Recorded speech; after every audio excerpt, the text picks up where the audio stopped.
Dr. Kate Morrison pressed her face against the cold window of the research ship Phoenix and stared at the dead moon below. The gray surface looked empty and lifeless like most moons they had visited in the past year. Captain Jake Sullivan walked up behind her and crossed his arms. "Another boring rock," Jake said with a tired voice. "The sensors show some old alien structures down there, but nothing special." Kate nodded, but something felt different about this place. She had been studying alien life for 10 years, and her gut feelings were usually right. The moon orbited a distant star called Kepler 442, and most people avoided this area of space.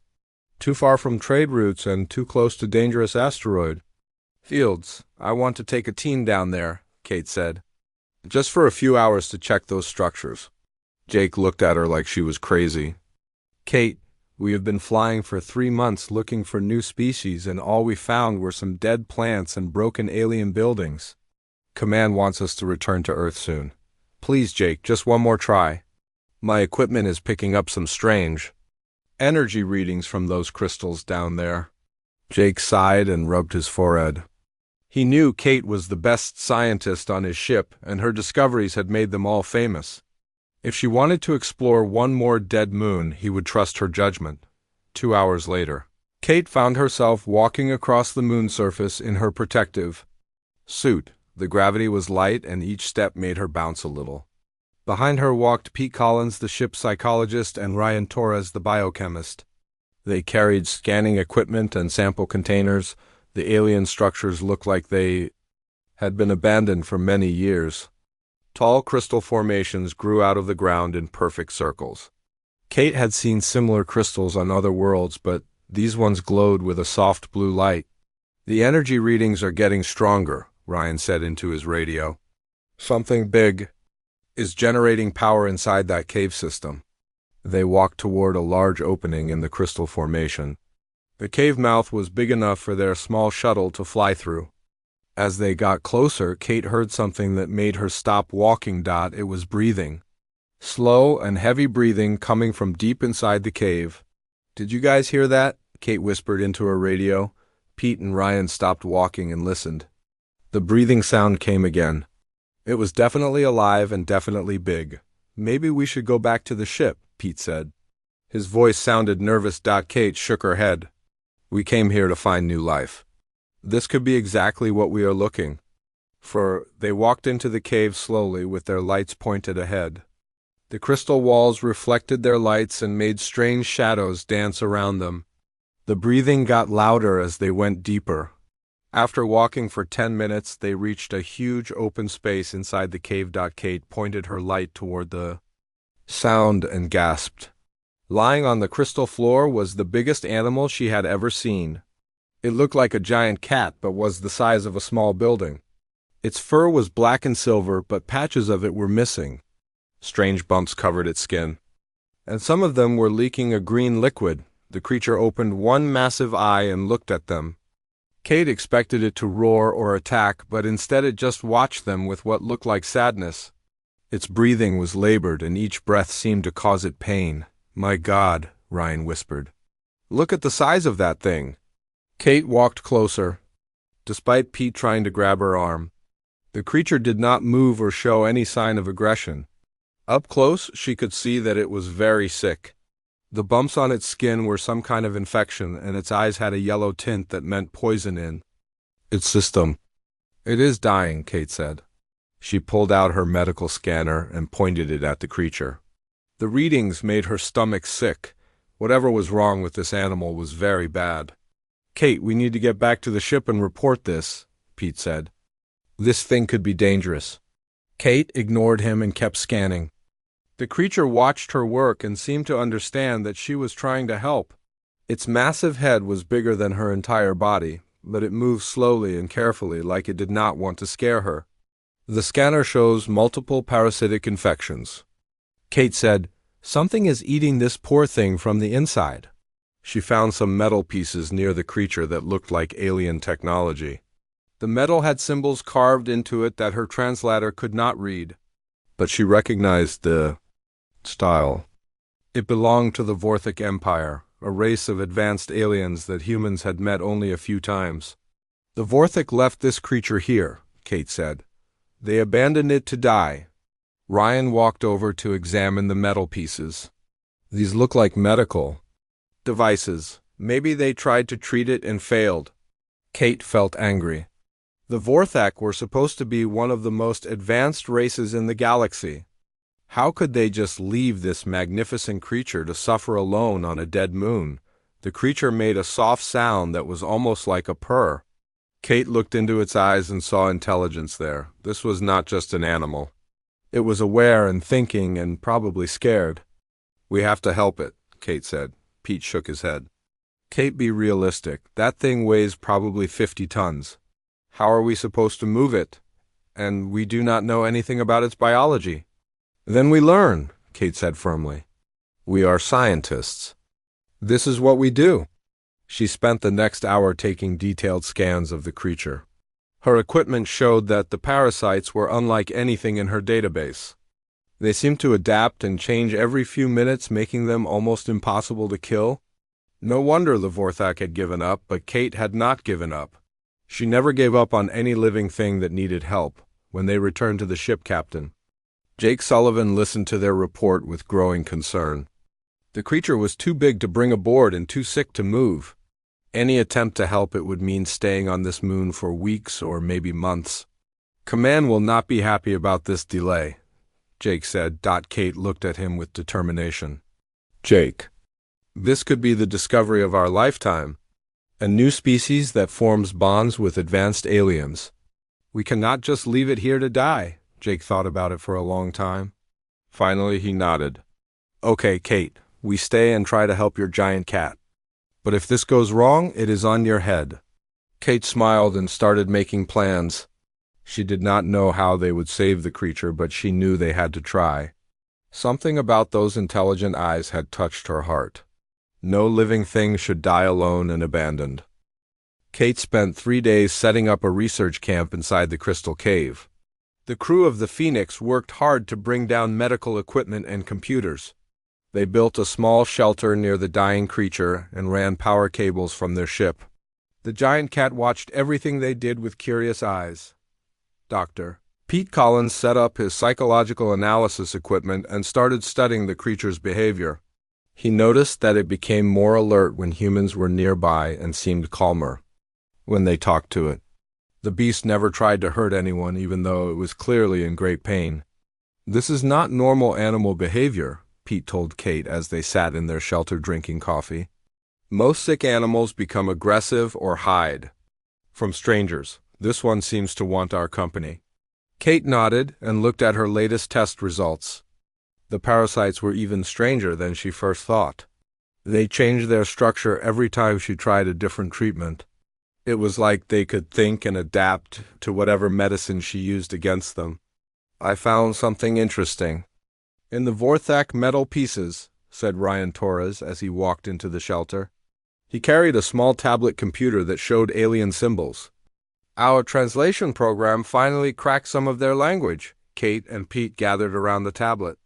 The symbols were hard to read, but the computer had done its best to translate them into English. Medical log entry 847, Ryan read out. Loud. Subject designation Shadowmane shows continued resistance to treatment protocols. Parasitic infection has reached stage 7. Psychic bond deterioration accelerating. Recommend immediate severance and disposal. Kate felt her stomach turn. They called it Shadowmane. And what is this about a psychic bond? Pete looked thoughtful. Maybe these creatures form mental connections with their alien partners, like a telepathic link. Ryan scrolled through more translated text. Listen to this. Medical log entry 851. Bond severance complete. Subject shows extreme emotional distress. Parasitic growth rate increased by 40% post-severance. Transport to disposal site authorized. They cut their mental connection with it, Kate said angrily. That probably made the creature even sicker. Pete walked over to where Shadowmane lay sleeping. The huge cat opened one eye and looked at him. You poor thing. They abandoned you twice. First they broke your mind link and then they left you here to die alone. Kate spent the next week studying every piece of Vorthak technology they had found. Most of it was medical equipment designed to fight the parasites, but all of it had failed. The alien doctors had tried every advanced treatment they could think of. Chemical warfare against the parasites, genetic modification, even surgical removal, nothing worked. Their approach is all wrong, Kate said to her team during a meeting. They are trying to fight these parasites with more and more complicated solutions, but what if the answer is simpler? Lisa Chang, their communications expert, looked up from her computer. I have been monitoring Vorthak radio signals from their nearby systems. They are having the same problem on dozens of worlds. They call it the Great Severing. They are cutting bonds with infected creatures all across their empire. How many creatures are we talking about? Asked Captain Jake Sullivan through the radio from the ship. Hundreds, Lisa said sadly. Maybe thousands. They are abandoning all of them. Kate felt sick thinking about all those intelligent creatures dying alone on empty worlds.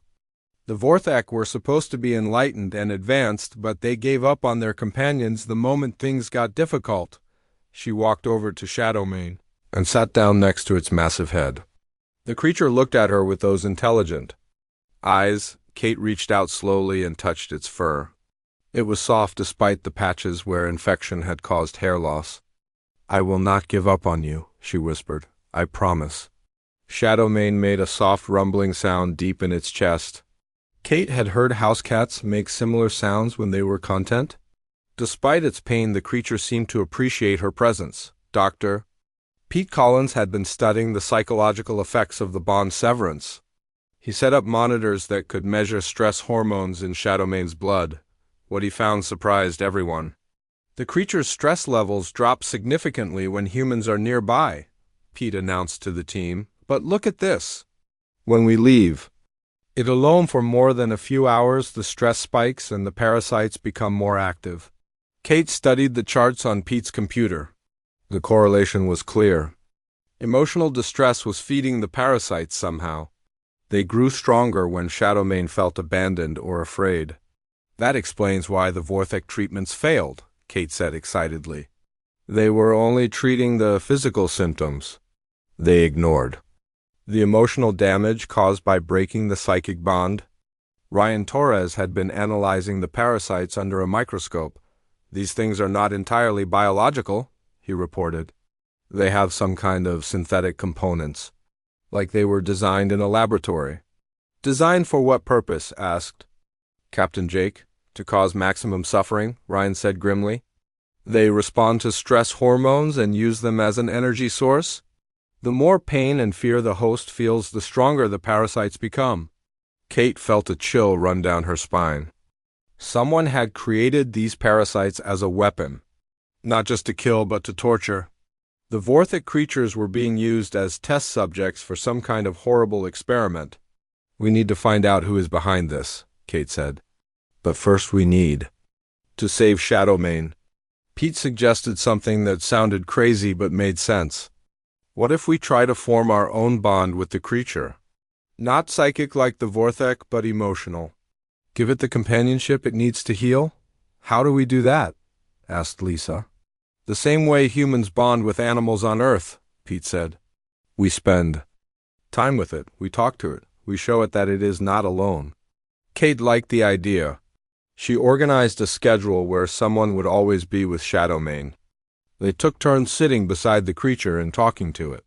They told it stories about Earth and about their families. They played music from their personal devices. Slowly, Shadowmane began to respond. Its breathing became less labored when humans were present. The creature started making soft sounds like it was trying to communicate. Sometimes it would lift its massive head and look directly at whoever was talking to it. Amy Watson, the ship's veterinarian, examined Shadowmane's vital signs after a week of constant human companionship. Blood pressure is down 20%, she reported. Stress hormones are at the lowest levels we have recorded. Kate felt hopeful for the first time since they had found the creature. Maybe Pete was right? Maybe all Shadowmane needed was to know that someone cared about it, but the parasites were still there and still dangerous. Kate knew they needed more than emotional support to save the creature's life. They needed a medical breakthrough, and they needed it soon. Late that night, Kate sat beside Shadowmane reading a book out loud. The creature seemed to enjoy the sound of her voice. As she read, she noticed something strange. Some of the infected bumps on Shadowmane's skin looked smaller than before. Kate grabbed her medical scanner and took new readings. The parasites in the areas where she had been touching the creature showed reduced activity. It was a small change, but it was definitely real. "Pete, you need to see this," Kate called into her radio. "I think physical contact might be helping." 2. When Pete arrived, Kate showed him the scanner readings. The parasites seemed to be weakening in response to human touch and presence. "It makes sense," Pete said. "If these things feed on stress and fear, then reducing those emotions starves them of energy." Kate smiled and gently stroked Shadowmane's fur. The creature purred softly and closed its eyes. For the first time since they had found it, Shadowmane looked peaceful. Maybe they really could save this magnificent being. Maybe human compassion was exactly what it needed to heal. Kate woke up before dawn and walked to the medical station they had built inside the crystal cave. Shadowmane was sleeping peacefully with Amy Watson sitting beside its massive head reading a book. The veterinarian looked up and smiled when Kate approached. "How is our patient doing?" Kate asked quietly. "Much better," Amy whispered. "The breathing is stronger, and some of the smaller infections have started healing on their own. Whatever we are doing is working." Kate felt a surge of hope. After 2 weeks of constant care, Shadowmane was finally showing real signs of improvement. But Kate knew they still had a long way to go. The largest parasites were still active and still dangerous. She sat down at her computer and opened her research files. The Vorthak had tried 47 different treatments on Shadowmane before giving up. All of them were complex and expensive. Genetic therapy, nanomedicine, psychic reconstruction. Every solution was more advanced than the last. They were thinking like engineers, Kate said to herself. Always trying to build a better machine to solve the problem. Ryan Torres walked over carrying 2 cups of coffee. "Any new ideas?" asked. Kate accepted the coffee gratefully. "I have been studying how parasites work on Earth. The successful treatments are usually simple. We do not try to outthink the parasites.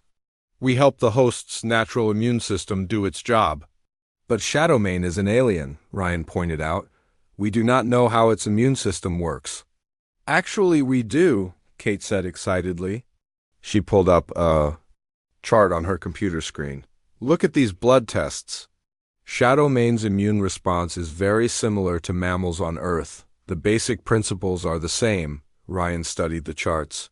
Kate was right. Despite being an alien species, Shadowmane's biology followed familiar patterns. Its white blood cells behaved like those of Earth animals when fighting infection. "So, what do you suggest?" Ryan asked. Kate opened another file that showed treatment protocols for Earth animals. "We do what human doctors have done for thousands of years. We help the patient's body heal itself. Good nutrition, rest, stress reduction, and gradual exposure to build immunity." "Gradual exposure," Ryan repeated. "You mean introduce more parasites?" "Controlled amounts," Kate explained. "We take parasites from the less infected areas and expose them to the more infected areas. Let Shadowmane's immune system learn to fight them step by step." Ryan looked uncertain. "That sounds risky." "What?" "If we make the infection worse," Kate nodded, "it is risky. But the Vorthak approach is not working. These parasites adapt to any direct attack. Maybe if we train Shadowmane's immune system to recognize them naturally, the body can fight back." They spent the morning discussing the plan with the rest of the team. Dr. Pete Collins supported the idea from a psychological perspective. Giving Shadowmane's body something to fight might help its mental state too. Right now it feels helpless. This could give it a sense of progress. Amy Watson was more cautious. "We need to monitor every vital sign constantly. If the infection starts spreading, we stop immediately." Captain Jake Sullivan gave his approval from the ship. "You are the experts down there. I trust your judgment, Kate." The first test was small. Kate used a tiny sample from one of the healing areas and introduced it to a small infected spot on Shadowmane's leg. They monitored the creature carefully for any negative reaction. At first nothing happened. The parasite sample seemed to have no effect. But after 6 hours, Kate noticed something interesting. The infected area was producing more white blood cells. Shadowmane's immune system was finally starting to fight back. "It is working," Kate announced to her team. "The body is learning to recognize the threat." Over the next few days, they repeated the process with slightly larger samples. Each time, Shadowmane's immune response grew stronger. The creature seemed to sense that something positive was happening. It became more alert and started eating the nutrient paste Amy had prepared. Lisa Chang continued monitoring Vortha communications from their base systems. "The news was not good. They are reporting total failure on all infected worlds," she told the team. "The parasites are spreading faster than ever. Some Vorthok colonies are being evacuated." Kate felt the weight of responsibility on her shoulders. If their treatment worked, it might save thousands of creatures across the galaxy. If it failed, Shadowmane would die, and so would all the others. On the 20th day of treatment, Kate made a breakthrough discovery. While examining parasite samples under the microscope, she noticed something the Vorthek had missed. The parasites had a weakness. "Ryan, come look at this," Kate called excitedly. "The parasites stop adapting when they are exposed to certain Earth bacteria." Ryan peered into the microscope. "How is that possible?" "Earth bacteria should have no effect on alien parasites. Unless the parasites were designed using Earth DNA as a base template," Kate said. "Someone studied Earth biology and used it to create these weapons." The implications were terrifying. Someone had been watching Earth and studying human diseases. They had taken that knowledge and turned it into a weapon against the Vorthek Empire. "We need to report this to Command immediately," Ryan said.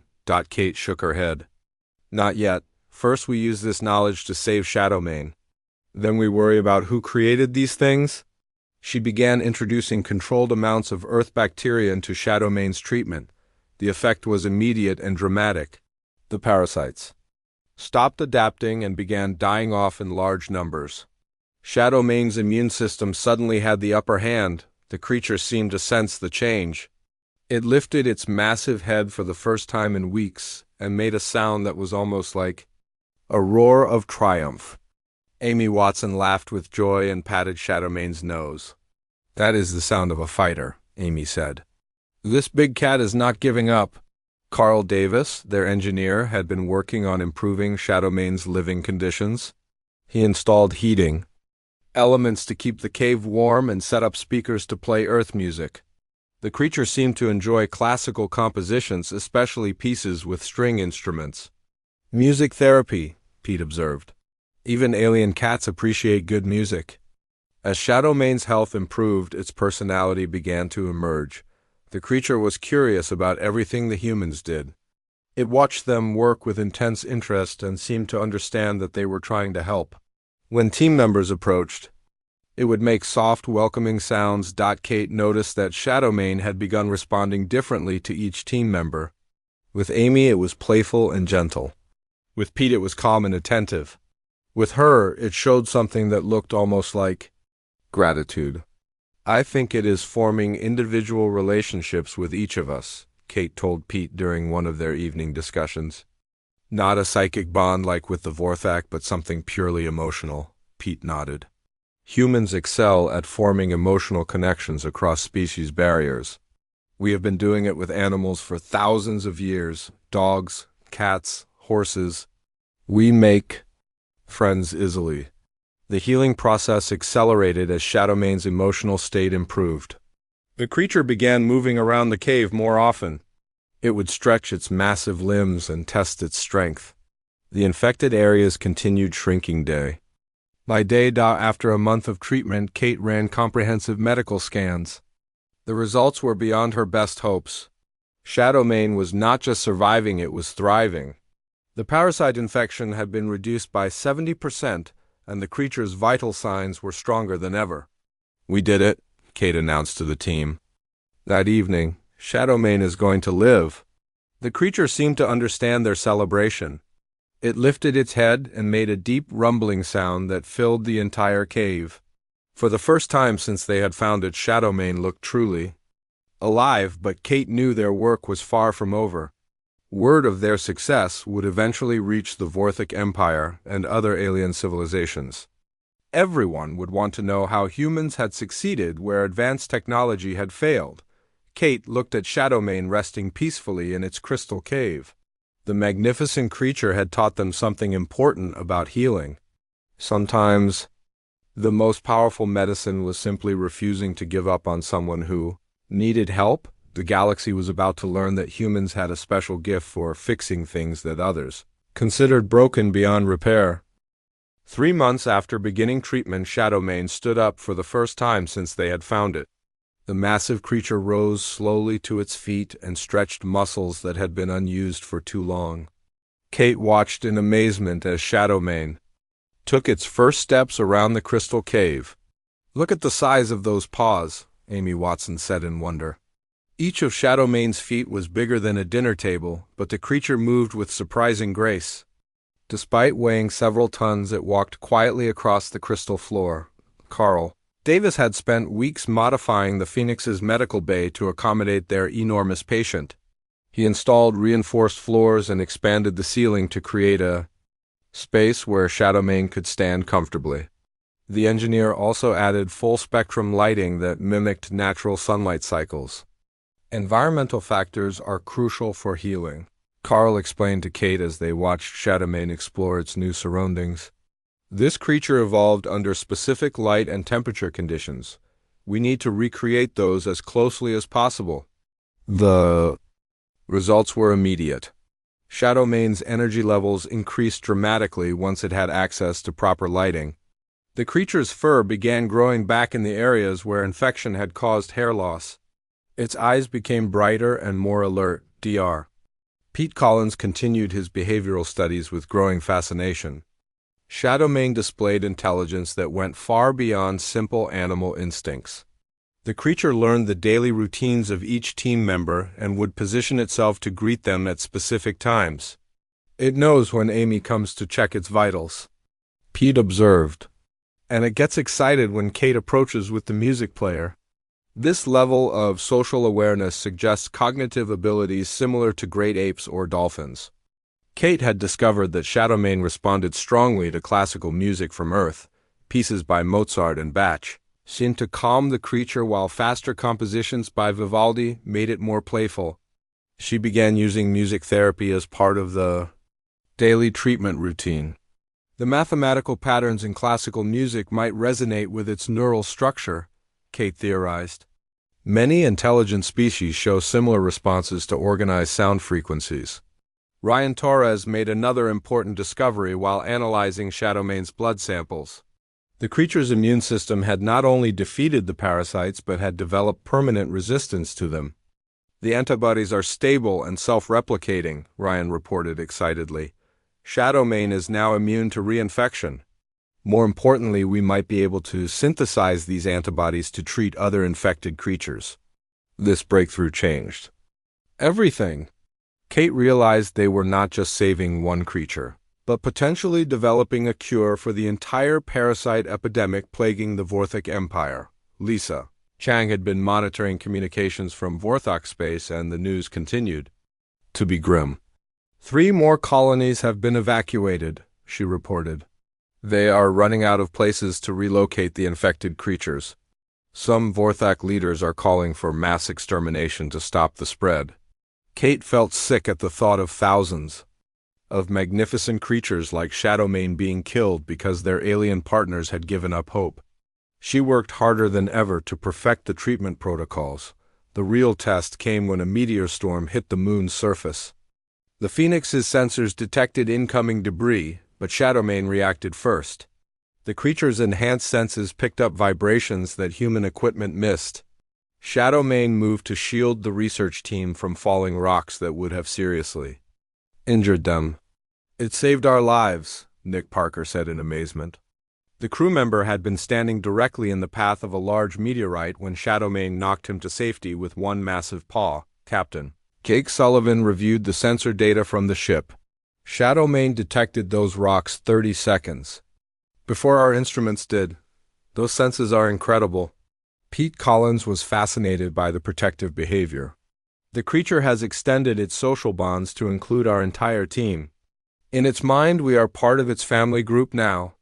Kate realized this was exactly what the Vorthak had lost when they severed their psychic connections.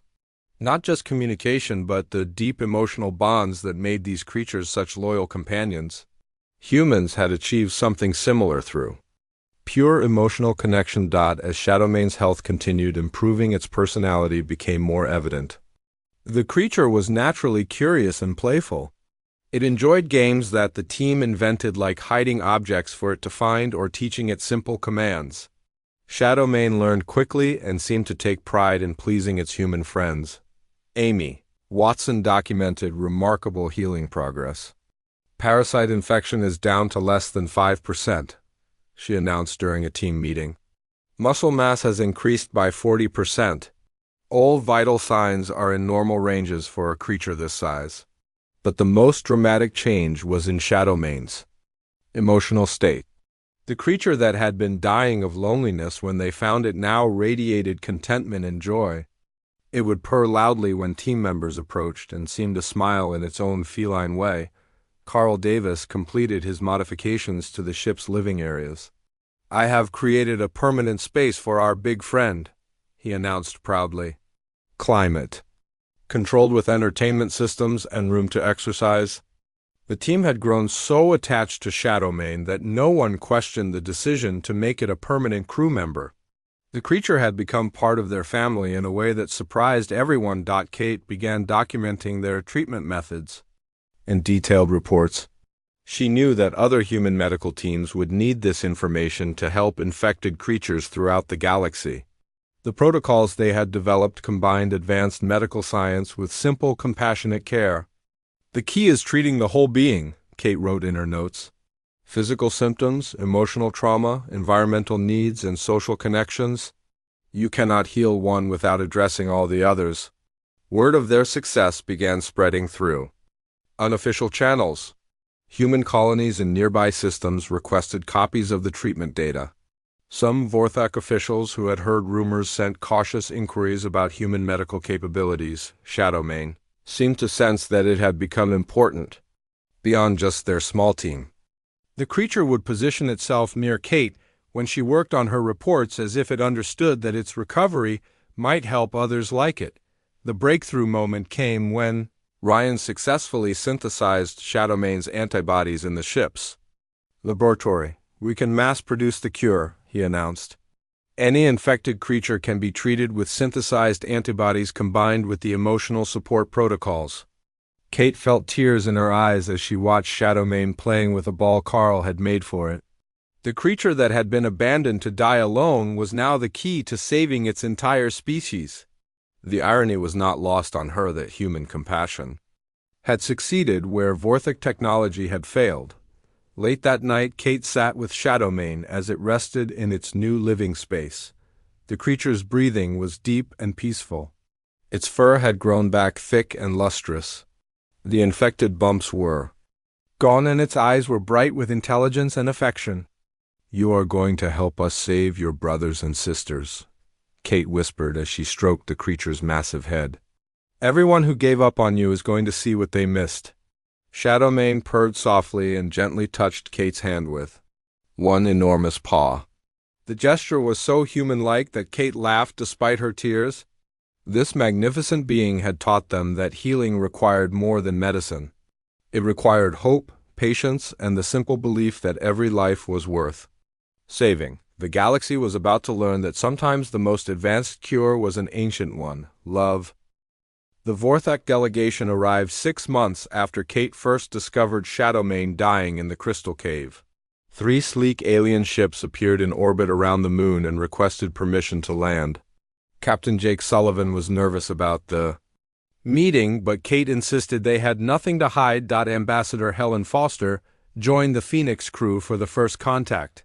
She had experience dealing with alien diplomats and understood the delicate nature of the situation. The Vorthak had come to reclaim what they considered their property, but they were about to get a shock. They expect to find a corpse, Helen told Kate as they prepared for the meeting.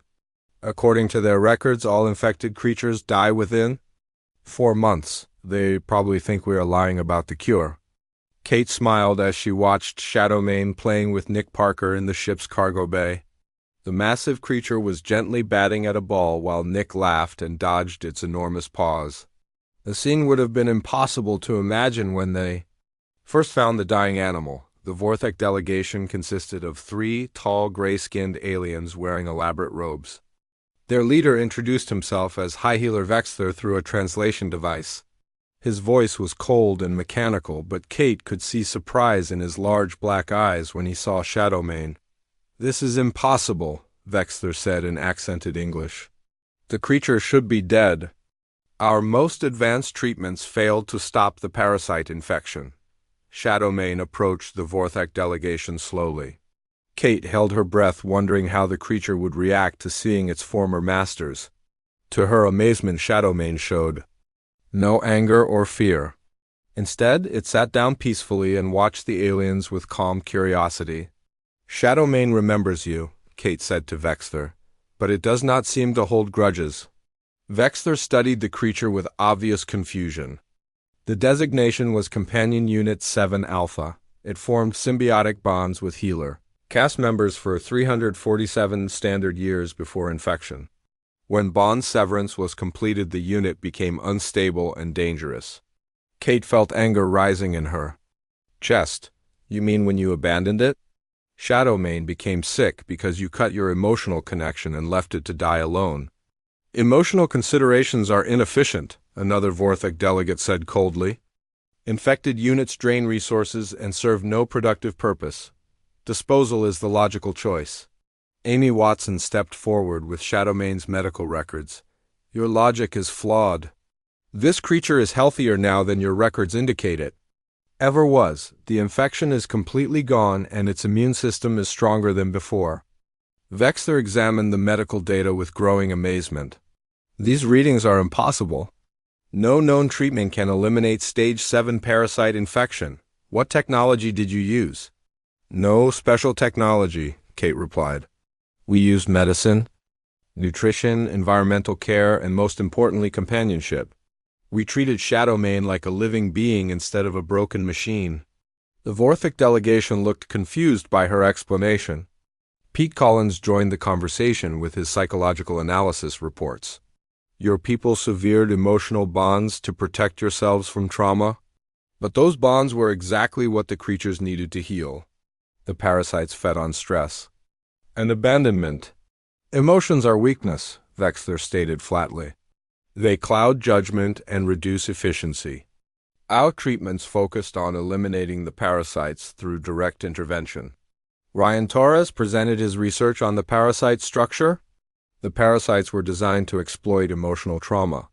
They grow stronger when the host feels abandoned or afraid. Your bond severance was exactly what the parasites needed to thrive. Kate watched the Vorthak delegation struggling to understand concepts that seemed obvious to humans. Their advanced civilization had become so focused on logic and efficiency that they had forgotten how to care for suffering beings. "We request immediate transfer of the unit and all treatment data," Vexler demanded. "This creature belongs to the Vorthak Empire." Shadowmane made a low rumbling sound that Kate had learned meant disagreement. The creature stood up to its full, impressive height and positioned itself between the humans and the Vorthak delegation. Its message was clear. It chose to stay with the people who had saved its life. "I think Shadowmane has something to say about that," Kate said with a smile. Helen Foster stepped forward in her role as diplomat. "The creature appears to have made its own choice about where it wants to live. However, we are willing to share our treatment methods freely with your people." "In exchange for what?" Vexler asked suspiciously. "Nothing," Helen replied. "Humans believe that medical knowledge should be shared to prevent suffering, but we do have one condition." The Vorthak waited for her to continue. "Any infected creatures that receive our treatment must be cared for by trained personnel who understand the emotional component of healing."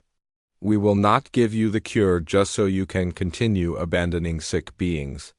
Vexler considered this proposal. Lisa Chung had been monitoring Vorthic communications, and the situation in their empire was becoming desperate. Entire star systems were being evacuated as the parasite plague spread unchecked. We accept your terms, Vexler said finally. But we require proof that your methods work on multiple subjects. Kate had been expecting this request.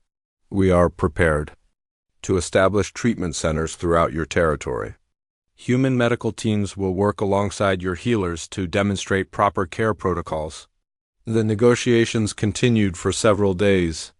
Kate found herself appointed as the director of a new organization called the Interspecies Medical Alliance. Her team would train Vorthak healers in human compassionate care methods while learning about alien biology in return. Shadowmane became the official ambassador between the two species. The creature seemed to understand its important role and took pride in helping both humans and Vorthak work together. Its presence reminded everyone that healing required patience and love regardless of species. The first joint treatment center was established on a Vorthak colony world called Nexus Prime. Kate led a team of human doctors and veterinarians to work with Vorthak healers. The results were immediate and dramatic. Infected creatures that had been scheduled for disposal began recovering within weeks.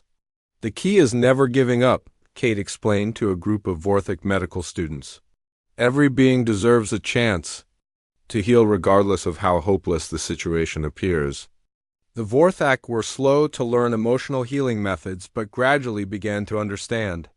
Their logical minds eventually accepted that compassionate care produced better medical outcomes than cold efficiency within a year. Treatment centers operated on 15 worlds. Hundreds of infected creatures had been saved and the parasite plague was finally under control. The Vorthik Empire began reforming their medical philosophy to include emotional wellness alongside physical treatment. Kate often visited the original cave where they had found Shadowmane. The crystal formations still glowed with blue light, but now they seemed warm and welcoming instead of cold and abandoned.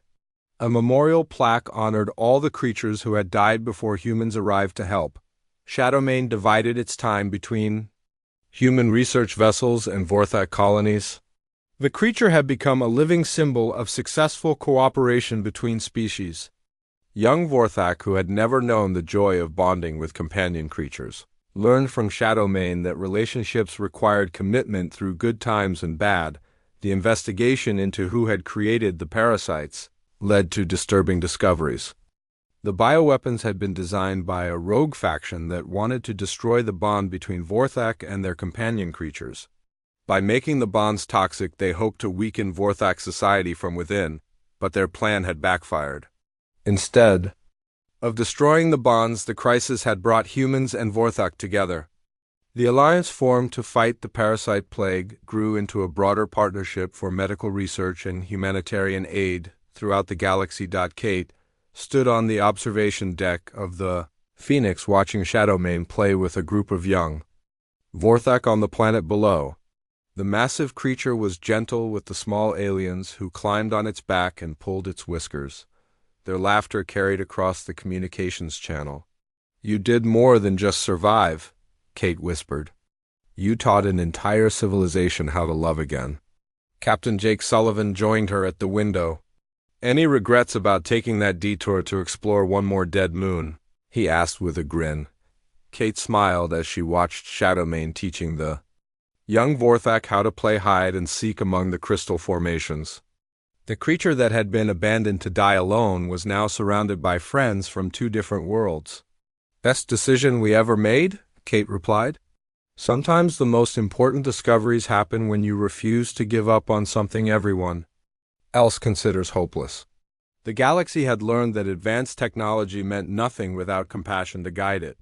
And in the end, the most powerful medicine was simply the determination to care for those who needed help, regardless of how different they might be. Humans had given the Vorthak more than a cure for parasites. They had given them back the ability to love,